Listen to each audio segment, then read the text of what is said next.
and welcome to Subjective Thoughts. And our book for today is Project Hail Mary by Andy Weir and published by Penguin.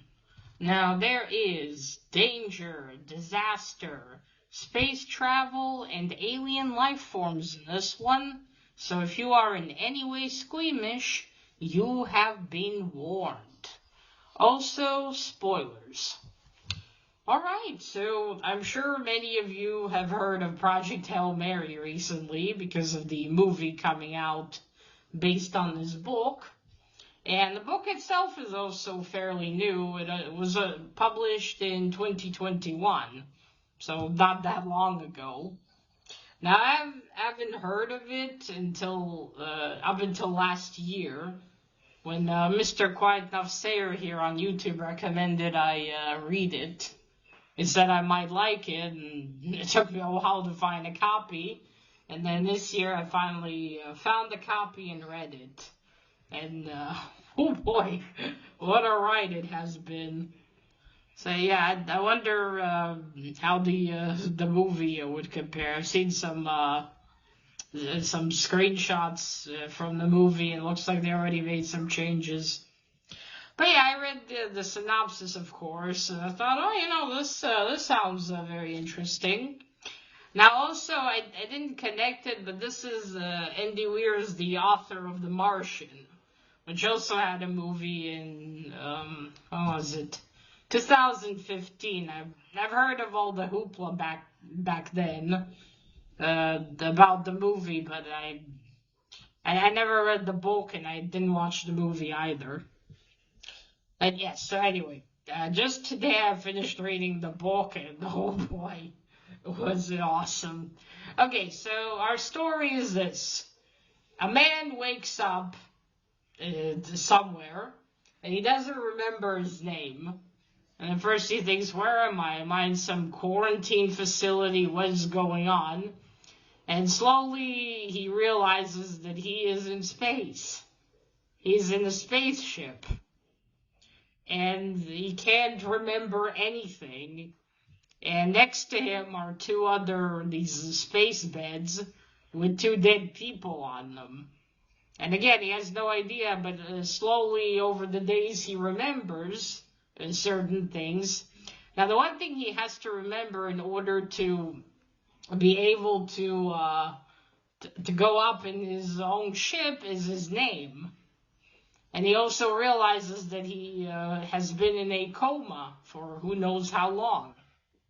And and then again, after a few days, we get to see all these memories of his past life, but besides like looking at himself and like, okay, I'm Caucasian, I'm probably maybe from Europe or America, he doesn't remember anything. Now, I wish we could add a more description on how he looks, because that's about it. But yes, so he remembers finally that his name is Raylan Grace. And the reason he is on this ship is because back on Earth, scientists have saw that slowly the sun is dimming, which is really fucking bad. Because the only reason we have life on Earth is because the sun is like at the perfect distance for it. So, of course, there's a worldwide, panic. Now, Raylan learns about it a bit earlier because he has this lady friend who, I forgot already what she works in, but she already got those news that he would hear in a while, she tells him. And he's like, fuck. So yeah, after that, some time passes, and Raylan gets approached by a woman named Strat, if I'm pronouncing her surname correctly. I'm probably gonna fuck up pronunciations here. But Strat approaches him. Now, Raylan was going to be in academia. He wanted to prove that there could be life without water, and he wrote this fuck you paper before he left, and then became a junior high science teacher. Well, Strat decides to approach him about this stuff they collected in the system near the sun to see what it is and what could be done. So he he's brought to this facility with the lab. He's basically a lab rat at the beginning to see if there's any radiation. It turns out there isn't, and so this thing is named Astrofug. Again, if I'm pronouncing that correctly. And this stuff is eating the energy of the sun, and they estimate that Earth has about 30 years before, well, again, everything is destroyed, and the planet becomes an iceberg. And so, shit. They have to think of something. And quickly. And so, the race against the clock begins. Now, I don't know what position she was before, but somehow it's decided that she's going to hail this project, take the helm of it, and lead it. And so she gathers all the resources. She's allowed to do whatever the fuck she wants, as long as she finds a solution. So she gathers a team, and they make this project Hail Mary, which I learned is the last prayer. So, they collect, and the other thing about this, now, what they're going to do is, they discovered that there's a planet called Tau City, which is the only one that's not affected by the Astrofug. So, they need to send a ship all the way there, using the Astrofug as fuel, in order to study it and then bring the information back on Earth. But this is a suicide mission because the only thing that will return to Earth are 4 little beetles, named after the Beatles. Paul, John, Ringo, whatever. They're going to return with the information to save Earth. But the 3 astronauts that are going to be on the Hail Mary are going to die. And in this case, they're going to have to kill themselves or just, I don't know, sit there until they die. Yeah, suicide mission. And so they have to work. Now, throughout the days, Raylan keeps remembering more and more things. And he's like, okay, I'm now on this mission. This is what I need to do, right? The Astrofug. Now, he checks his ship and everything. And then it turns out that, now the thing that they find the Astrofug in is called the Petrova line, which then is the Petrova problem, as they call it there. Now he uses a Petrova scope, and through that he actually sees that there's some kind of ship next to his. And he realizes, holy shit, alien life. And true, it is alien life. It's like, holy shit. And he starts to communicate with this ship. And they communicate through, sends cylinders back that have these models. Basically, that's how the aliens inside communicate with them. Until finally, they put like a tunnel, an attached tunnel between the ships. And that's when Raylan first meets an alien. The first meeting of a human with an alien. And this alien he names Rocky. And Rocky is, well, imagine a face hugger, but with 5 hands, no tail, and, well, a rocky surface is how I would describe him. And Rocky, his species are, what do you call them? Hermaphrodites. So, he can be a female and male. So anyway, but he's Rocky. And slowly, Raylan finds a way to communicate with him. Now, Rocky talks, not talks, but he communicates like a whale through sounds. And Raylan, because he has all this equipment on the Hail Mary with him, brings brings laptops and uses them in order, basically uses Excel spreadsheets in order to build up a vocabulary to understand what Rocky is saying, and he succeeds. So it turns out that Rocky is there for the exact same thing. His planet, Irid, he's an Iridian. That's what Raylan comes up with. Is also suffering the same problem. But because of the different gravity and other things on his planet, he has a lot more time than Earth does in order to save his planet. Now, originally, Rocky came over with a team of 23 Iridians, but because of radiation, which they weren't aware of, they all died except him, because he's an engineer, and being next to the engines, surrounded by all the Astrofug, he was able to survive, which they later find out. The thing with Astrofug, on this planet, it was really easy to make a shit ton of it. But on Earth, it took them way too long and way too things they had to destroy of the environment and stuff in order to do that. So, yeah. But yes, so Rocky and Raylan begin to work together in order to find a solution to the Astrofug. They attempt this dangerous thing to get a sample, and they nearly fucking die. But they make it, though banged up. Rocky almost dies because Raylan doesn't know his biology and things. Now, Rocky, he hears sounds. He doesn't have eyes or ears. He's like this carapace of a turtle with 5 arms. So he doesn't have an eyesight. He wasn't, evolution didn't develop like that. But they do discover that they might be distant cousins. That they were seeded from the same thing. I don't know, there's a lot of science stuff in here, which I didn't understand. But, yeah, you get the gist of it. The way it's written, you get it, even if you don't know the science. So, after getting this sample, they keep doing tests and everything. They find out that the Astrofug, now they go around Tau City to get this sample, because there's no Astrofug. Or at least not that it eats the energy. And they discovered the Astrofug has a predator. There's a predator that eats the Astrofug. And they're like, oh, if we could get that, if we could spread it around, us next to the sun and you next to your sun, and that'll solve the problem.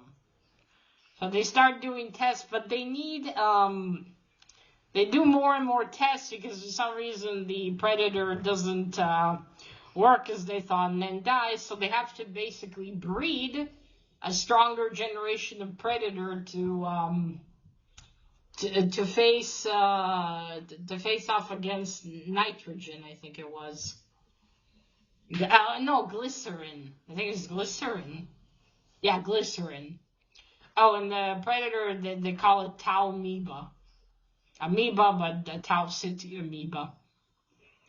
So they keep working on it. Rocky helps Raylan fix his ship. Now, the thing is, Raylan thought this was a suicide mission. That's it. He's not going to come back. But Rocky tells him, I have a lot of fuel. I can just give you fuel to return. So it turns from a suicide mission to a mission where he might survive. Now, another thing is the book progresses. Raylan, you kind of wonder, how did Raylan end up in here? I mean, yes, he got involved from the beginning, and he actually found a way to breed Astrofug. But you still wonder, why was he chosen for the mission? And as it turns out, he was forced into it by Strat. By an accident, because for some reason they didn't think of keeping both of their... Okay, they needed, for these teams of astronauts, I should have mentioned this earlier, but they needed to put them in a coma for 4 years. Or for 4 years in their time in space, but the actual trip is 13 years. They need to put them into a coma so they wouldn't be fighting or losing their shit as they were flying towards Tau City. So there was a pilot, the engineer, the commander, and then there would be the basically science astronaut.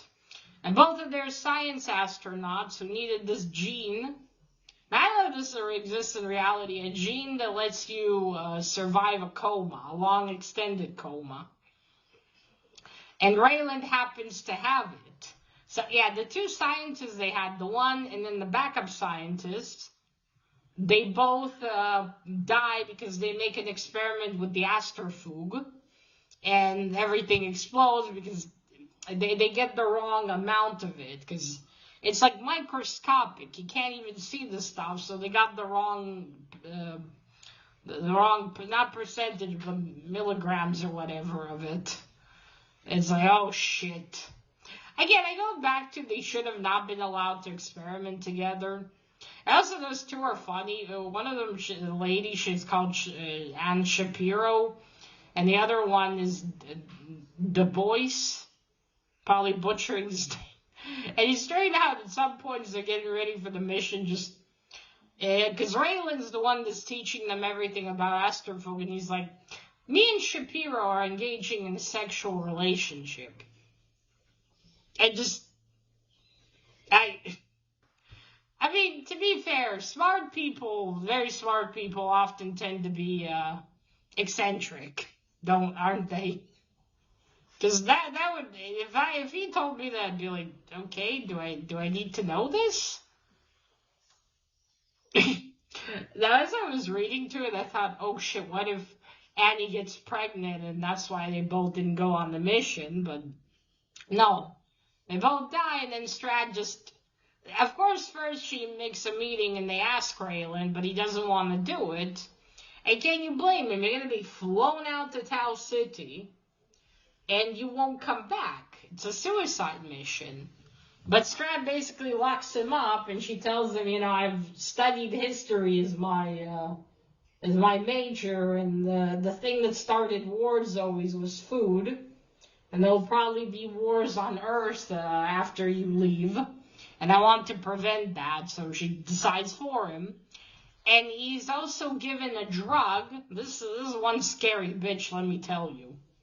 I wonder if she spent the rest of her life in jail afterwards, after the project was sent away. Because that's what she says probably is going to happen. But yeah, they give him the serum. It's going to give him amnesia, so he'll forget anything and buy everything, except the important stuff. And by the time he's already, he's going to be invested in saving the Earth. So yeah, Strad's a fucking asshole, but she's an effective asshole. So he remembers that, so it's not like he volunteered for this. She even calls him a coward when he refuses. But again, can you blame him? I mean, these astronauts that volunteered for this mission volunteered. They're very brave, but, he was just on the team. He never... But Strad kept him along for this long because he had that gene. I imagine if he didn't, she probably would have let him go from the mission. Because they do have more candidates that they can send, but they're going to have to prepare them, and at that point, they just don't have enough time. Because they have 5 days before the launch of the Hail Mary, and they don't want to hold the launch back, obviously. So, yeah, that's how Raylan gets... Because, yeah, throughout you wonder, okay, so did he end up deciding to go on this? How did he get involved? I mean, to a point where he was sent up there. So, anyway, Rocky and Raylan finally breed the correct Talmiba they need. They pack everything, and that's it. It's goodbye. Raylan's gonna have to fly home, which will be 4 very lonely years for him. But what to do? Earth needs to be saved. Rocky's people, they have this Xenot. Again, I'm not sure if I'm pronouncing this material Xenot that they build a lot of things with. And he builds them little breeding farms and everything from it. No, not breeding farms. He builds them, big breeding farms in the ship. So as Raylan's flying home, it's been a month since he left Rocky. And Rocky flew back to his planet. Sorry, Sirens. He realized that there's a leak of Talmiba. As they discovered, the Talmiba ate away old Asterfug, and that was a problem. So Raylan quickly contains everything, and then he tries to figure out what the hell happened. And he does, and his worst suspicions are confirmed. The Talmiba, 82.5 that he and Rocky bred, also became resistant to Xenot, which means it can leave the containment. And now, although on his end he can just make a new breeding farm, that's no problem, he realizes that Rocky is probably doomed, because his whole ship is made of the stuff, and he also has all that Talmiba there. So he's like, shit, so he has to make a choice now. Does he continue to fly back to Earth and just, leave Rocky, or does he send the 4 beetles to Earth instead and flies back to save Rocky? And he ends up flying, of course, to save Rocky, because Rocky is his friend, and he's never been close to anyone. It's funny in the book how it's never mentioned if he has a family. Like, no parents or something. I mean, I understand this might not be important, but something like this is just kind of funny. Like, no mom, dad, or anything. He's just taken, that's it. Maybe he's an orphan, who knows. But yeah, Raylan flies back, sends the beetles. It takes him a while using the petroscope to find Rocky's ship, but he manages to do it. And then he goes outside in the EVA suit and starts knocking, because again, Rocky has excellent hearing. And Rocky hears him and he's like, Grace. And he can't say Raylan in his language. And he's like, Grace. And finally, he's like, you came back. And he said, yeah, I came to save you, buddy. Come on, get in. So he puts the connecting tube. I wasn't a tube. I forgot the word already. And they meet, and there's the tube with the partition, and then they meet in the middle. And so the Asterfug did eat, not the Asterfug, the Talmiba did eat the Asterfug, but then Rocky's in bad shape. He's been trying to survive as best he can, and then Raylan tells him, I came to save you. And I'm not going back to my planet. And Rocky's like, no, you go back. I might, maybe a ship will come and get me. Because although Iridians managed to make space travel happen, they still don't even have like basic, other basic technology like electricity and all that. So that's why when they parted, Raylan gave him a laptop with all of the information from Earth, so his scholars can study it all. But yeah, he tells him, Rocky, it doesn't matter. I won't have enough food in order to survive a trip back. We'll just, we'll fly down to your planet, and then I'm going to die. Because again, this was all a suicide mission. They didn't give him enough food to go back because they weren't going to go back. So Rocky's like, okay, let's go. He brings all his stuff, and then they're going to fly down to Irid. And Rocky tells them, my people will take care of you. And then years later, it's like, I think it's 16 years later it was, Raylan has been living on Irid. And now, the problem again with the Irid, with the gravity and how different it is. But, like Rocky said, his people took care of Raylan. Not only because he saved their whole race, but also because, he's an alien to them. It's like, holy shit. So they build him a special dome and everything so he can live there and have all the air he needs. But of course it affected him. He's now 53. I don't know how old he was. I think he was in his mid-30s when this whole started. Or maybe not. Maybe he was in in his early 30s. They don't really get an age for him. But anyway, now he's 53. Of course, the extra gravity has started to affect him. He needs a cane at this point, and he goes to meet Rocky. And that's when he tells us a bit about Irid, how they live there. They have their own kind of colonies. And again, everything's dark. These creatures don't need eyes. They perceive things through sound. But because of that, there's a lot of things that Rocky didn't know about space travel, like relativity. So while because they thought they would need a lot of fuel, and that's why Rocky's ship had so much, but it turned out that a lot less time passed between him flying there and flying back. Oh, and also Rocky has a mate who has waited for him all this time. When he comes back, she is there. So they're together again. Isn't that romantic? So yeah, Rocky tells him the news that his soul, or the sun, is now back to normal. It's as bright as it was. The astrophobe problem has been solved, and Raylan is so happy. This gave meaning to his sacrifice.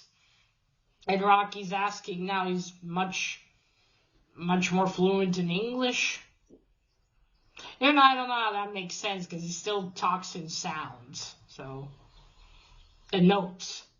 But anyway, he tells him, you're gonna go back now because his ship, the Hail Mary, has been there all this time, up in their atmosphere, and they offered him, we'll give you fuel so you can travel back. But again, it's gonna be 4 years of him being very lonely.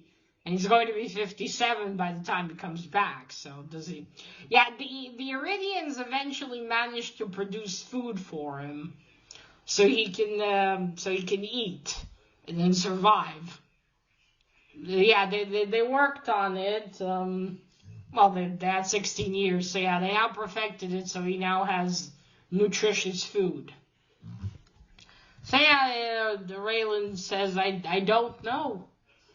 Because at this point, it's been 71 years since he was born and left Earth. I don't even know, everyone he knew is very old or dead by then. I mean, also considering the disaster. And all the disasters probably happened on Earth because of the sun losing its power over time. So yeah, it's a question. Would he even have something to come back to? I mean, I'm sure it would be hailed a hero if Strat actually told in the end that he was the one who went on the mission, or not. Man, maybe they never said anything, just said that the voice is originally he's the one who went. Who knows?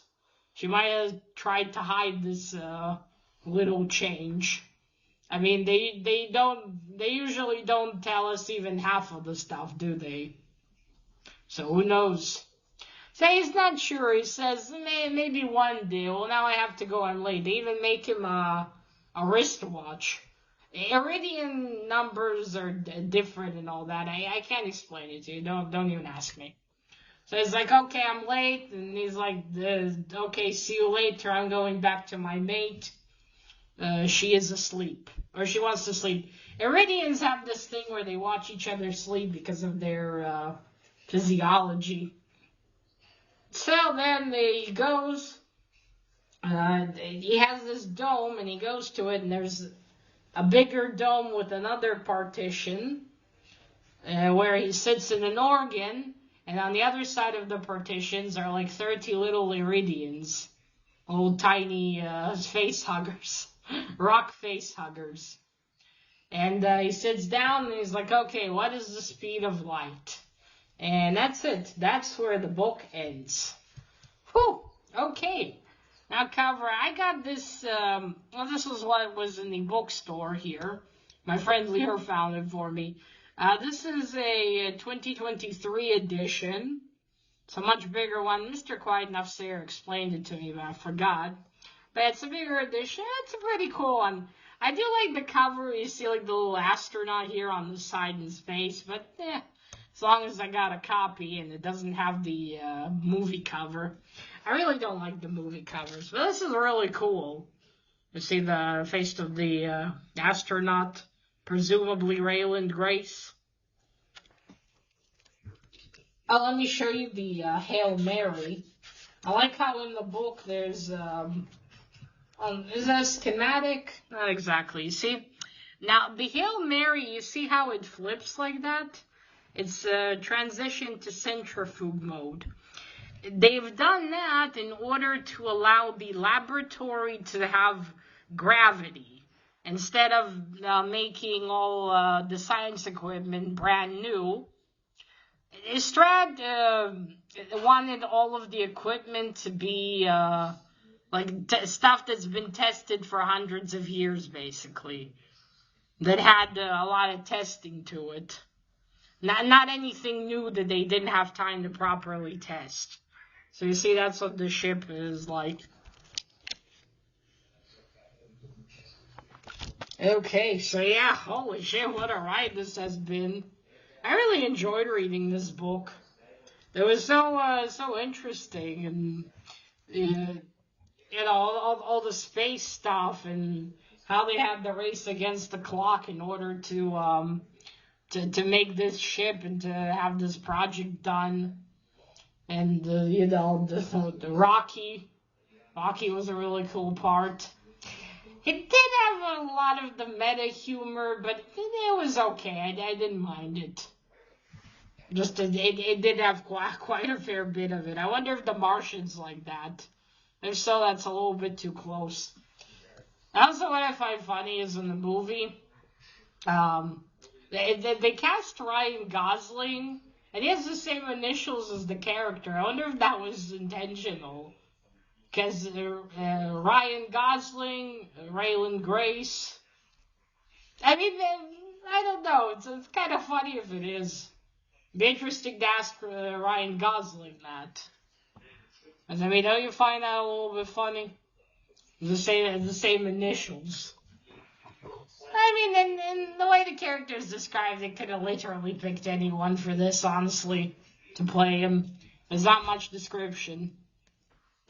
Oh, funny that in the movie, he also has glasses for some reason.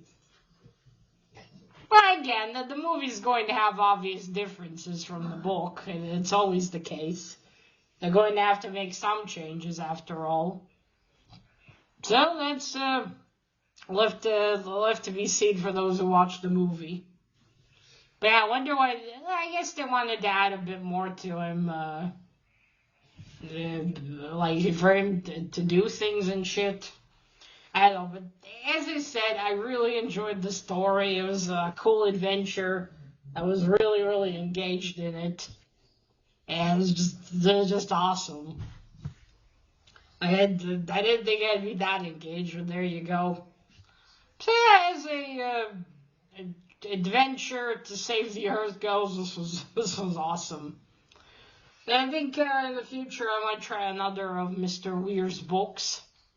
Maybe The Martian. But I do hope it won't be too much like this one with the humor and things. So it's gonna feel a bit too samey.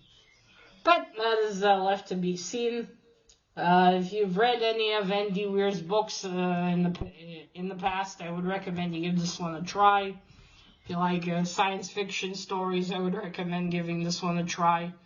It's been really cool. Really, really cool. And, before I go, they are saying there might be a second book.